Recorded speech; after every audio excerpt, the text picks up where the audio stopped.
ناظرین، باغی اسپیشل کے ساتھ میں ہوں آپ کی میزبان عفیفہ راؤ، اور میرے ساتھ موجود ہے ملک کے نامور تجزیہ کار رضوان رضوی صاحب۔ السلام علیکم سر۔ وعلیکم السلام۔ سر، شہباز شریف صاحب کی جو ہے وہ آج کل بڑی ملاقاتیں ہو رہی ہیں، اور جو پاکستان کے بارے میں کہا جا رہا تھا کہ وہ شاید سفارتی سطح پہ تھوڑا اکیلا ہو گیا، تو وہ امپریشن مجھے لگتا ہے اب کافی حد تک جو ہے وہ ختم ہو جانا چاہیے۔ لیکن ساتھ ہی سوال یہ بھی اٹھتا ہے کہ پیوٹن کے ساتھ جو ان کی ملاقات ہوئی ہے، کہیں وہ جس طرح سے عمران خان صاحب کے لیے ان لکی ثابت ہوئے تھے، تو کہیں شہباز شریف کے ساتھ بھی کوئی ایسا معاملہ تو نہیں ہو جائے گا؟ دیکھیے، ان دونوں ملاقاتوں کے اندر نا بہت زمین آسمان کا فرق ہے۔ عمران خان صاحب جو تھے وہ اپنے ایک پلاننگ کے تحت، یا آپ مجھے موٹیو کہنے کی اجازت دے دیں، موٹیو کے تحت ان سے ملنا چاہ رہے تھے۔ اگر میں آپ کو یاد دلاؤں تو یہ ونٹر اولمپکس میں چائنا میں شریک ہونے گئے تھے، جس پہ وہ مشہور و معروف ان کا فقرہ بڑا مشہور ہوا تھا کہ ان کا لیول ہی کچھ اور ہے، اگر آپ کو یاد ہو جائے تو آ جائے تو بالکل بالکل۔ تو وہاں پہ انہوں نے ریکویسٹ کی تھی صدر شی جن پنگ سے کہ مجھے پیوٹن سے ملاقات کروا دیجئے۔ پیوٹن صاحب جو تھے وہ ہماری براہ راست ریکویسٹ کو ریفیوز کر چکے ہوئے تھے۔ ان کی جو آفس نے بتایا تھا کہ وہ اس وقت یوکرین کے مسئلے میں الجھے ہوئے ہیں، اس لیے وہ عمران خان کو ویلکم نہیں کر سکیں گے۔ انہوں نے پھر صدر شی جن پنگ کی ان سے سفارش کروائی تھی، جس کی بنیاد پہ انہوں نے کہا تھا کہ اوکے،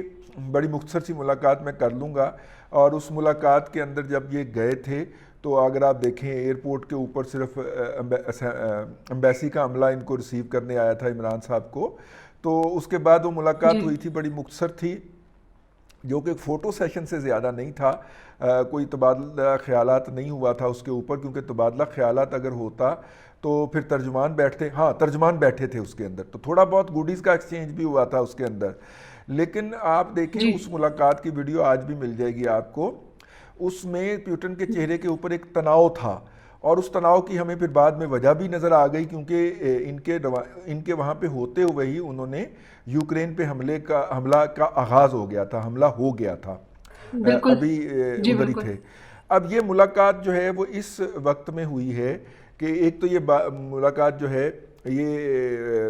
وہاں پہ رشیا میں نہیں ہو رہی نا، یہ سمرقند میں ہو رہی ہے۔ سمرقند ایک جگہ ہے جو اقبال کی شاعری میں آپ کو سمرقند تا بخارا بڑا ذکر ملتا ہے اس کا، یہ وہ جگہ ہے، وہ کیپٹل ہے۔ وہاں پہ ایک جو نئی سینٹرل ایشین ریپبلکس بنی تھی ان میں سے ایک کا، اچھا وہاں پہ جو ہے دوسری بات کہ تھوڑی بہت رشین بھی سیکھی ہوئی ہے جناب شہباز شریف صاحب نے، حمزہ صاحب کے والد صاحب نے تھوڑی بہت رشین بھی سیکھی ہوئی ہے۔ اور جو میرے پاس جو انفارمیشن ہے اس کے مطابق جب یہ ان سے ملے ہیں براہ راست جا کے، تو انہوں نے رشین کے اندر کچھ گڈ ولز کا تبادلہ کیا ہے، جس کے اوپر پیوٹن بہت خوش ہوئے ہیں۔ یہ ایک فطری امر ہے۔ اور سر، آپ اس خوشی کی بات کر رہے ہیں، لیکن ہم لوگوں نے دیکھا کہ مطلب سوشل میڈیا پہ بہت وہ عجیب و غریب قسم کی کچھ فوٹیجز بھی سامنے آ رہی ہیں کہ شاید وہ کان میں کوئی ایئرپورٹ لگا رہے تھے، وہ نہیں سیٹل ہو رہے تھے کہ، اور ان کی باڈی لینگویج شاید بہت کنفیوز تھی۔ اس طرح کی فوٹیجز جو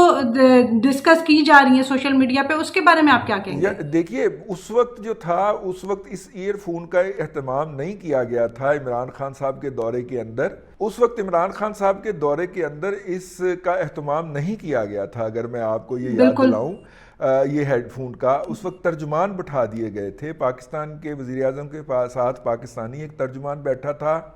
اور رشین صدر کے ساتھ ایک رشین ترجمان بیٹھی تھی خاتون۔ اور چونکہ یہ ملاقات طے تھی اور اس کے اندر باقاعدہ شیڈیول تھی، اور اس لیے اس کے اندر آپ کو ترجمان ظاہر ہے پیچھے ٹرانسلیشن آفس کے اندر بیٹھے ہوئے آپ کو ملے ہوں گے، وہاں پہ جو وہ کان کے اندر ترجمہ کر کے بتا رہے تھے، لیکن سکرین کے اوپر دونوں موجود تھے۔ تو پی ٹی آئی کو بھی تو سیلیبریٹ کرنے کے لیے کچھ چاہیے ہوگا نا کہ جناب ان سے تو یہی نہیں لگا۔ اس کے جواب کے اندر جو پی ایم ایل این کا سوشل میڈیا ہے وہ والی میں دکھا رہا ہے جس میں شہباز شریف صاحب درمیان میں کھڑے ہیں، اور اردوان اور پیوٹن اور باقی سارے لوگ جو ہیں وہ ان کی طرف دیکھ رہے ہیں، وہ والی کر رہا ہے۔ اچھا، نہیں ویسے سوری ٹو انٹرپٹ یو، لیکن یہ بتائیے گا کہ جس طرح سے اقوام متحدہ کے جو عہدیدار تھے ان کو جب وہ سی آف کرنے کے لیے گئے، جو ان کا وہ جیسچر تھا وہ بھی کچھ دن پہلے سوشل میڈیا پہ کافی زیادہ ڈسکس ہو رہا تھا، تو یہ شہباز شریف صاحب جو ہے وہ ہر وقت تھوڑا وہ جلدی میں نہیں ہوتے؟ وہ ان کی باڈی لینگویج کوئی اس طرح کی ہوتی ہے؟ وہ بیسیکلی نا وہ ان کی جو جسمانی اس وقت صورتحال ہو چکی ہوئی ہے اس وجہ سے ہیں، وہ کینسر سروائیول ہیں، وہ بہت زیادہ لمبا کام نہیں کر سکتے. ہمیں یاد ہے جب پچھلے دور حکومت میں جب یہ چیف منسٹر تھے تو بہت دفعہ ایسے ہوتا تھا کہ ہمیں پریس کانفرنس کے لیے بلایا جاتا تھا اور ہم جاتے تھے تو کوئی 10-15 منٹ بیٹھے رہتے تھے وہاں پہ، تو اس کے بعد یہ تشریف لاتے تھے. تو میں نے ایک دن پوچھا وہاں کے سٹاف سے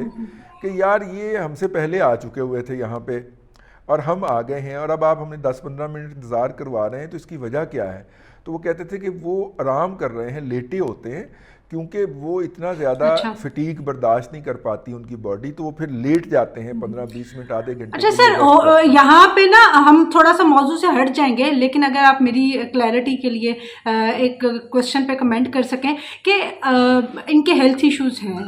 نو ڈاؤٹ ہیلتھ ایشوز اس ایج میں کسی بھی انسان کو جو ہے وہ ہو سکتا ہے، اللہ تعالیٰ جو ہے وہ ہر ایک کو اس سے بچائے. لیکن آپ یہ دیکھیں کہ کیا ہماری ینگ جنریشن میں، بے شک ان کی اپنی فیملیز میں ہی کہہ لیں، کیا ہماری ینگ جنریشن کے اندر اتنی سخت نہیں ہے یا ان کی اتنی قابلیت اور اہلیت نہیں ہے کہ ان کو سامنے لایا جائے، بجائے یہ کہ اتنے ہیلتھ ایشوز کے باوجود یہی حکمران آتے رہتے ہیں ہم پہ، اور اس کی وجہ سے بہت ساری چیزیں، آپ بھی اس بات پہ ایگری کریں گے کہ بہت ساری چیزیں سفر بھی کرتی ہیں، لیکن یہی آتے رہتے ہیں، یہی ہم پہ حکومت کرتے رہتے ہیں. بے شک ان کے ہیلتھ ایشوز کی وجہ سے کسی کو بھی سفر کرنا پڑے، لیکن جس طرح سے ترقی یافتہ ممالک میں ینگ جنریشن جو ہے وہ سامنے آ رہی ہے، چھوٹی چھوٹی عمر کے لوگ جو ہے وہ پارلیمنٹ میں آتے ہیں، پرائم منسٹر بنتے ہیں، اپنے ملک کی جو ہے ملک کو لیڈ کرتے ہیں، تو پاکستان میں اس طرح کی ایگزامپلس کیوں نہیں سیٹ ہو سکتی؟ دیکھیے بات یہ ہے کہ آپ ہیلتھ جنریشن ہیلتھ کے نام پہ جس بندے کو سامنے لانے کی بات کرتے ہیں اس کی اپنی عمر جو ہے کاغذات کے مطابق 72 سال ہے، اور وہ کل تقریر میں کہہ رہا تھا تو یہی تو میں کہہ رہی ہوں کہ پالیٹکس میں ریٹائرمنٹ کی کوئی ایج کیوں نہیں ہے؟ اگر دیکھیں کسی بھی عہدے پہ آپ نے جا کے سرو کرنا ہے اور اس کے لیے ریٹائرمنٹ ایج ہوتی ہے، تو پالیٹکس کی بھی تو کوئی ریٹائرمنٹ ایج اور میرٹ ہونا چاہیے نا. اب مجھے بولنے کی اجازت دیجیے گا. دیکھیے یہ بات جو ہے یہ ہمارے اندر موجود ایک فسطائی رویے کی نشاندہی کرتی ہے. دیکھیے سیاستدان کون ہوتا ہے یا پارلیمنٹ کے اندر کون جاتا ہے؟ جسے لوگ ووٹ دیتے ہیں. آپ اس کو عوام کو مسترد کرنے دیجیے. اگر کوئی سرکاری افسر، بھلے وہ کوئی وردی والا ہو یا بھلے وہ کوئی عدلیہ کا بندہ ہو، جب وہ یہ والی سوچ جو سوال آپ نے کیا ہے، اس سوچ کے تحت ان کو ایلیمینیٹ کرنے چل نکلتا ہے اپنی پوری سرکاری قوتوں کے ساتھ اور سرکاری مشینری کے ساتھ، تو پھر عوام بھی کسی بھیڑ بکری کا نام ہے، وہ بھی ضد میں آ جاتے ہیں. آپ نے بھٹو صاحب کو ایلیمینیٹ کرنے کی کوشش کی بائی فورس. بھٹو آج بھی ہر الیکشن کے موقع کے اوپر اپنی قبر سے نکل کے آتا ہے اور ڈکٹیٹ کرتا ہے ووٹر کو. اگر آپ بھٹو صاحب کو نیچرلی ڈکے ہونے دیتے اور ان کو فزیکلی ایلیمینیٹ نہیں کرتے. اب دیکھیے آپ نے ابھی بھٹو صاحب کا کرزما جو تھا وہ ابھی نیچے نہیں گیا تھا، کم از کم سندھ کی حد تک تو ہم کہہ سکتے ہیں. آپ نے انہیں ایک اور شہید عطا کر دی جس کا نام بے نظیر بھٹو صاحب ہے. ٹھیک ہے،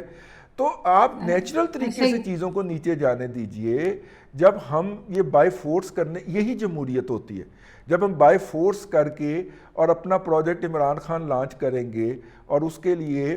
پھر 5ویں پشت کی دوغلی ابلاغی جنگ کے نام کے اوپر عمران خان کو سوشل میڈیا کی ٹیم تیار کر کے دیں گے پاکستان کے قومی خزانے سے خربوں روپیہ لگا کے، تو پھر وہ دن آئے گا کہ وہ آپ کی تصویروں کے اوپر بھی سوشل میڈیا پہ بیٹھ کے جوتے ماریں گے. خدارا یہ سوچ بدلیے. اگر کسی سیاستدان کو مسترد کرنا ہے تو لیٹ دا پیپل ریجیکٹ ہم. اور میں آپ کو ایک اور بات بتاؤں، پاکستان کے اتنے گھناؤنے مسائل ہیں، اتنے ڈیپ روٹڈ مسائل ہیں، اور سیاستدان کے پاس اتنے تھوڑے اختیارات ہیں. دیکھیے 80 سے 85% اختیارات جو ہے وہ تو عدلیہ نے گھیر رکھے ہیں، یا میرا مطلب ہے کہ وہ انہوں نے گھیر رکھے ہیں جن کا نام عدلیہ ہے، بیوروکریسی ہے اور دوسرے ادارے ہیں، وہ ان ساروں سے پتہ نہیں کتنی چیزوں سے گزرتے ہوئے بات سیاستدان تک پہنچتی ہے. ہاں، تو اب اس اتنے کم اختیارات اور اتنی کم سپیس کے ساتھ اب 100% چترال جو ہے وہ سیاستدان کی کرنا چاہ رہے ہیں. لیکن سیاستدان وہ بائنڈنگ فورس ہے جو ان تمام اداروں کو آپس میں جیل کرتے ہیں. آپ اگر اس جیل کو ہٹا دیں گے تو تمام ادارے اپنی جگہ کے اوپر بے اثر بھی ہو جائیں گے اور بے وقت بھی ہو کے رہ جائیں گے. تو سیاستدانوں کی خیر سر، اس کے لیے تو ہم دعا ہی کر سکتے ہیں، لیکن واپس اپنے ٹاپک پہ آتے ہیں. تو شہباز شریف کی ملاقات، ایک بات اور، دوسری بات یہ ہے کہ ہم نے جو بیسک انسٹیٹیوٹ تھے قیادت پیدا کرنے کے، جو کہ اسٹوڈنٹ یونین ہے، انہیں تو کر دیا بین۔ اب ہم اس بات کے اوپر شور مچاتے ہیں کہ کوئی پراپرٹی ڈیلر اٹھ کے آ گیا ہے، کوئی بلیک کرنے والا اٹھ کے آ گیا ہے، کوئی پڑھی لکھی قیادت نہیں آ رہی، تو let the student union works, اور وہاں سے جو لیڈرشپ ابھر کے سامنے آئے۔ پھر یہ نہیں ہوگا کہ علی امین گنڈا پور جو ہے وہ اپنا ایک ہینڈ پکڈ ٹراؤٹ جو ہے اس کو گومل یونیورسٹی کا وائس چانسلر لگوا لے، پھر یہ نہیں ہو سکے گا اگر اسٹوڈنٹ یونین موجود ہوں گی۔ اس طرح کے جو فاشسٹ ہیں، انہوں نے بلکہ ہمارے سیاستدانوں میں اگر اسٹوڈنٹ یونین ہوگی تو ہمارے سیاستدانوں میں تھوڑی سی برداشت بھی ہوگی، وہ تھوڑا چیزوں پہ بہتر ریئیکٹ کریں گے، جس طرح سے اب ہو رہا ہے وہ چیز نہیں ہوگی کم از کم۔ اچھے سیاستدان آئیں گے۔ بالکل۔ میں شہباز شریف صاحب کے جو وزٹ ہے اس کے بارے میں جاننا چاہ رہی تھی کہ اس سے ریلیٹڈ اگر آپ کے پاس کوئی خاص چیز جو آپ ہمارے ویورز کے ساتھ شیئر کر سکے تو وہ بھی پلیز بتائیے۔ دیکھیے، جو ہمارے پاس اطلاع پہنچی ہے کہ اس کا ہمیں کس طرح سے فائدہ ہونے جا رہا ہے، ہمارے پاس جو اطلاع پہنچی ہے، جو کریملن سے پریس ریلیز جاری ہوئی ہے، اس کے اندر لکھا ہوا ہے کہ انہوں نے کہا، پیوٹن صاحب نے کہا کہ مجھے پتہ ہے کہ آپ ڈوئر ہیں اور آپ جو کمٹ کرتے ہیں وہ ڈو کر دیتے ہیں، تو آئیے ہم دونوں مل کے باہمی مفاد کے لیے، دونوں ملکوں کے باہمی مفاد کے لیے کام کریں۔ تو یہ جو تھا، یہ پریلیمنری میٹنگز تھیں۔ آج جو میں آپ سے یہ ولاگ کرنے بیٹھا ہوں تو وہاں سے مرتضیٰ سولنگی صاحب ساتھ گئے ہوئے ہیں، انہوں نے ایک تصویر شیئر کی ہے، اور اس تصویر کے اندر صدر جی جن پنگ نے بھی آج جوائن کر لیا ہے اس میٹنگ کو یا اس اجلاس کو۔ تو ان سب کے ساتھ کھڑے کر کے جو تصویر لی گئی ہے، جی جن پنگ صاحب جو ہیں ان کے ساتھ اصل میں اہم ہوگی ملاقات۔ اور ان کے آتے ہی جو بیان سامنے آیا ہے کہ ابھی تک شہباز شریف صاحب کو چائنا کے دورے کی دعوت نہیں ملی تھی، لیکن ان کے آتے ہی چائنیز میڈیا نے کہا ہے کہ ان کو چائنا کے دورے کی دعوت دی جائے گی جو نومبر میں ہوگا۔ اور اگر میں آپ کو یاد دلاؤں تو عمران خان صاحب جو تھے، ونٹر اولمپک پہ جانے سے پہلے ان کا جو سرکاری وزٹ تھا، نہ صرف کہ وہ چائنیز نے ریفیوز کیا تھا، بلکہ چائنیز صدر نے بھی پاکستان کے دورے پہ آنا تھا، وہ دورہ بھی ریفیوز ہو گیا، وہ بھی نہیں ہو سکا تھا۔ جی وہ بھی نہیں، انہوں نے چائنیز نے کہا تھا کہ جی جلد ہی اس کے اعلان کیا جائے گا، لیکن وہ تقریباً 1.5 سال ہو گیا اس بات کو، اس کا دوبارہ اعلان نہیں ہوا۔ تو اب جب شہباز شریف صاحب جائیں گے تو ان کا ایجنڈا یقیناً سی پیک کی بحالی ہوگا، اور سی پیک کے علاوہ وہ جو ہے وہ وہاں پہ جو چائنیز کمپنیوں کے اس وقت تقریباً 450-500 ارب روپے کے ارد گرد ان کے واجبات ہیں جو پاکستان حکومت نہیں دے پا رہی، اس کے حوالے سے بات ہوگی اس کے اندر۔ اور اس کے علاوہ وہ صدر جی جن پنگ کو پاکستان آنے کی دعوت دیں گے، اور یقیناً اگر دسمبر تک، جنوری تک یہ گورنمنٹ رہتی ہے تو صدر جی کا دورہ بھی، جو کہ زیادہ تر امکان ہے کہ رہے گی، تو پھر میں کہوں گا کہ انفارمیشن آپ کو اور مجھے اکٹھے ہی ملی تھی کہ یہ رہے گی گورنمنٹ۔ تو اگر وہ گورنمنٹ رہے گی تو پھر اس کے بعد صدر جی آئیں گے، اور وہ جو نیکسٹ لیول ہے اس کا سی پیک کا، اس کا اعلان فرمائیں گے۔ اس دوران جو ہے وہ آپ دیکھ رہے ہوں گے کہ سیلاب کے اندر بھی چائنیز گورنمنٹ اس پہلے کنٹریبیوٹ کرنے والوں میں تھی، لیکن اس وقت ان کا اتنا ایکٹیو رول ہمیں نظر نہیں آتا۔ جتنے جہاز ہمیں جو ہے وہ امریکن کے عمان بیس سے آ رہے ہیں، نظر آتے ہیں، جتنے جہاز ہمیں سعودیہ کے جس طرح سے این جی اوز کے ذریعے ان کی فنڈنگ اور ان کی امداد آ رہی ہے، جی سب سے زیادہ یو اے ای کے آ رہے ہیں امداد لے کے، یہ ہمیں بات نہیں بھولنی چاہیے۔ ہمیں توقع یہ تھی کہ ان سب سے زیادہ ہمارے روایتی دوست چائنا کی طرف سے چیزیں آئیں گی، وہ آنا شروع نہیں ہوئیں یا بظاہر نظر نہیں آ پا رہی۔ تو اس لیے اب دیکھیے سعودی سفیر جو ہیں اور جیپنیز سفیر بڑے ایکٹیو ہیں، وہ سیلاب زدگان کے علاقوں کے اندر، سیلاب سے متاثرہ علاقوں کے اندر خود جا رہے ہیں ذاتی طور پہ کشتیوں میں بیٹھ کے۔ سعودی سفیر بھی گئے ہیں، جاپان کے سفیر بھی گئے ہیں، اور وہ ان کی ایمبیسی براہ راست جو پاکستان میں الخدمت جیسی آرگنائزیشنز ہیں ان کو کر رہی ہے۔ کچھ ہمارے سیاستدان بھی گئے ہیں جن کے قریب جب لوگوں نے آنے کی کوشش کی کہ شاید وہ کچھ مدد کرنے کے لیے آئے ہیں تو ان کو دھتکارتے بھی رہے، کافی زیادہ آگے سے سننا بھی پڑی ہیں۔ اور یہ سیاستدان کا یہی کام ہوتا ہے نا کہ وہ عوام کی آؤٹ برسٹ سنیں اور اس کو اگلے لیول تک، فیصلہ سازی تک پہنچائے اور ان کے لیے کچھ ریلیف لے کے آئے۔ اس وقت جو مجھے ایک برف جمی ہوئی نظر آ رہی تھی پاکستان اور چائنا کے اندر کے تعلقات پہ، آج اگر میٹنگ ہوتی ہے جو کہ یقیناً ہوگی اپنا شہباز شریف صاحب کی شی جن پنگ صاحب کے ساتھ، تو پھر اس کے اندر جو ہے وہ برف پگھلے گی، اور اس کا ہلکا سا اشارہ چائنیز میڈیا نے دے دیا ہے، اور انہوں نے جو دورے کی بات جو ہے وہاں سے نشر ہوئی ہے، تو اس کے بعد امید ہے کہ اس میٹنگ سے مزید وہ جو چائنیز کی ناراضگیاں ہیں یا غلط فہمیاں ہیں ان کو دور کرنے کا موقع ملے گا۔ پاکستان کو اس اجلاس میں جا کے اپنی ایک جو جسے کہنا چاہیے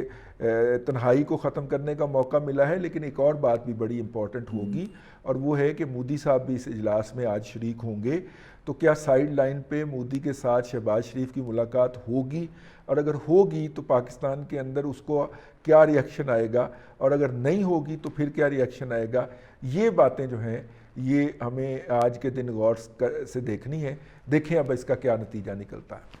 یہ باتیں واقعی بہت اہم ہیں کہ پاکستان کی جو یہ سفارتی تنہائی وہ دور ہونے جا رہی ہے، نہیں جا رہی۔ شہباز شریف صاحب جو ہے وہ آگے چیزوں کو کیسے لے کے چلیں گے، اور ان ملاقاتوں سے آنے والے دنوں میں ہمیں کیا بینیفٹس حاصل ہو سکتے ہیں، تو اس پر آگے بھی ہم آپ کو اپڈیٹ کرتے رہیں گے۔ لیکن آج کے ویلاگ کے لیے اتنا ہی۔ انٹل دی نیکسٹ ٹائم ناظرین، اللہ حافظ۔